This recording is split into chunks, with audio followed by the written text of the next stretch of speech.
Okay, so fresh, my favorite, but I'm going to do one permanent holiday centerpiece, and it's real simple. So it's got one focal flower and a bunch of stuff.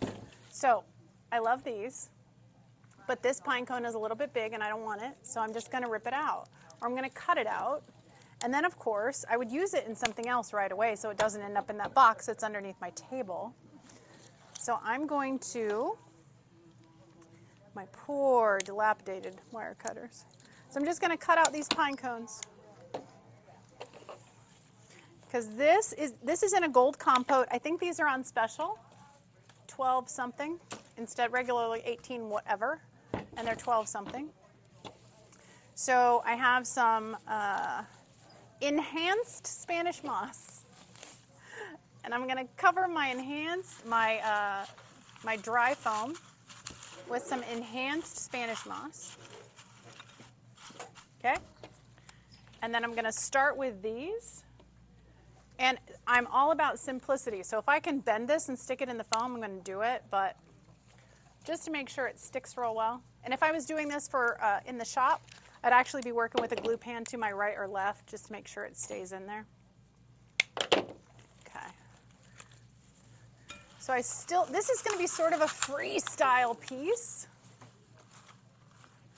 I have three of these picks. And I'm going to cut them down as I see fit. So this little piece, I'll just pull it back around here to the back side. If I needed to make it longer, I would attach it to a wood pick. I'm going to cut this one down.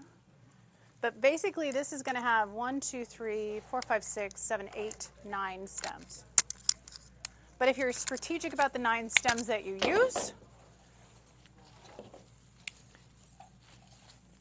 you can make this really quick. Not as quick as the fresh. So the nice thing about the permanent is you can shape it. The nice thing about the fresh is you don't need to shape it, or don't often need to shape it. So this will be a little bit asymmetrical. I'm still going to cut out that centerpiece. Ooh. Trim that down. Everybody see okay? Can you see okay? Okay, good.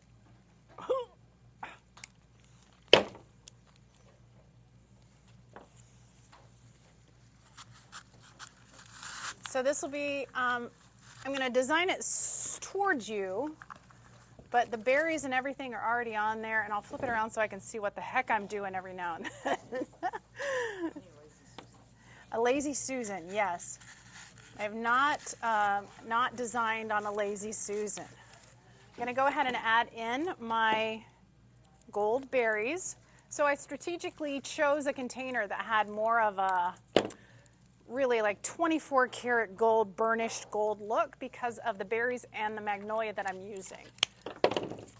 So I'm going to do the same thing with my berries. Shape those. Still a little free form. My hands cramped. Anybody have like your hands go numb in the middle of the night? Okay, me too. It's not carpal tunnel. It's not carpal tunnel. Yeah, we have lovely like anvil cutters that are wonderful to work with. I did not bring any of them.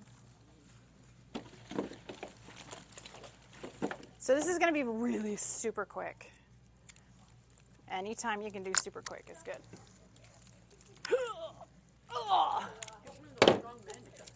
I'm good. I'm good. The next ones are easy. Okay. So freestyle design, if you're used to being very symmetrical and everything has to be uniform and round, it is very tough to do a freestyle design. If you're a control freak, it's very difficult to do a freestyle design. Not that I have personal experience with that, but still. So the style now is a little more relaxed. It's a lot more freestyle. So, and that's translating through to centerpieces, to events, to in-home flowers. So the structured, really highly structured, while that's really cool, is not necessarily what everybody is wanting. So we need to be able to adapt and give up some of our control, but still have something with focal. So this is still a little random. These are those really cool hydrangea I told you about. There's a bunch back there on that cart back there. But they pick up all those colors. They've got a little bit of the gold in there. Isn't that pretty? I'm just going to pop one magnolia right in the middle, one big focal. That'd be done. Easy. What would be the estimated value of this piece? As much as I can get. I'm going to charge as much as I can get for this. So if I don't know. I don't know idea. I don't know idea. That's what my niece used to say. I don't know idea. So what we would do in a permanent piece, it's easier to tell you how I would charge for it versus how much I would charge for it, okay?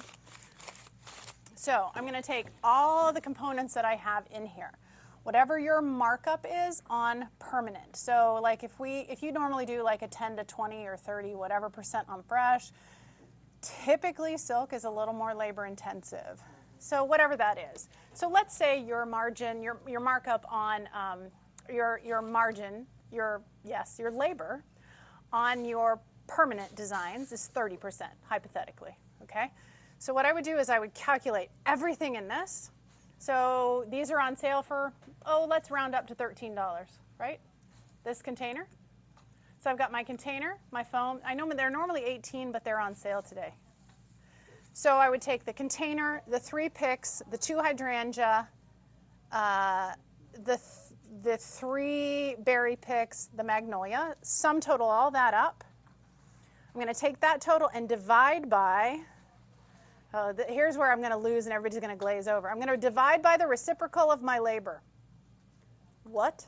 Okay, so if my labor is 30%, I'm going to divide by 0.7, okay? I can't just subtract off 30% or add on. I can't just add on 30%. So I can't just tack on 30% because the out-the-door price is not going to be 30% labor. Does this make sense? No. No, it makes no sense, Loann.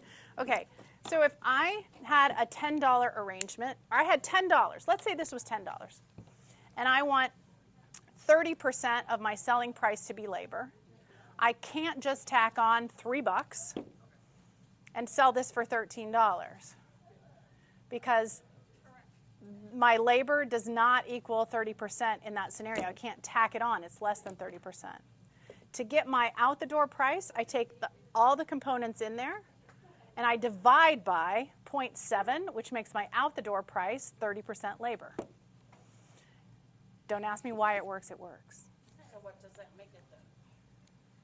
If I were to do the math on this and figure out what it was, which I haven't done. Use your $10. Okay, so. I'm sorry, I'm just curious. No. I just add on 30%. If you add on 30%, but you do $10 divided by 0.7, it's $14.28. So if you just tack on your 30%, so here's what we call vase up versus top down pricing, okay? So if I take an order for $100 that comes in, and let's say I'm going to take 30% off the top, then I have already taken off my 30%. I have 70% to shop with. So I have $70 to shop with. 14? Pardon me? Did you say your labor then became 14? The total, if this was I had $10 in here, and I just added on 30% and sold it for $13, my out-the-door price doesn't include 70% product and 30% labor. I've tacked on 30%, but I've tacked on only 30% of what I have in it. So, but what is it with this 0.7 that you're saying? If I divide by 0.7, $14.28. So in essence, you'd be shorting yourself $1.28. Oh, okay. Okay, so if I add up everything if I got in an order for $14.28, and I took off my 30%, I end up with $10. It's top down versus bottom up price calculations. So when an order comes in for $10, go ahead, take off your 30%, you have $7 to shop with. Does that make sense? Okay, so you're just dividing. If you want the out-the-door price to be your full labor, then you need to divide by the reciprocal. So here's where fractions come into play. So if your labor is 30%, you're going to divide by 0.7. If your labor is 20%, you're going to divide by 0.8 of the components in the design. But if you get in an order for $100, you can take off that 20% right off the top. Because you've taken off a full 20%, you have $80 to shop for everything else in that design. It's just a matter of if you're starting with the selling price or you're trying to get the selling price. I hope that makes sense. Okay, cool. Yes. Okay, base up versus top down. Okay, so that's done. Easy?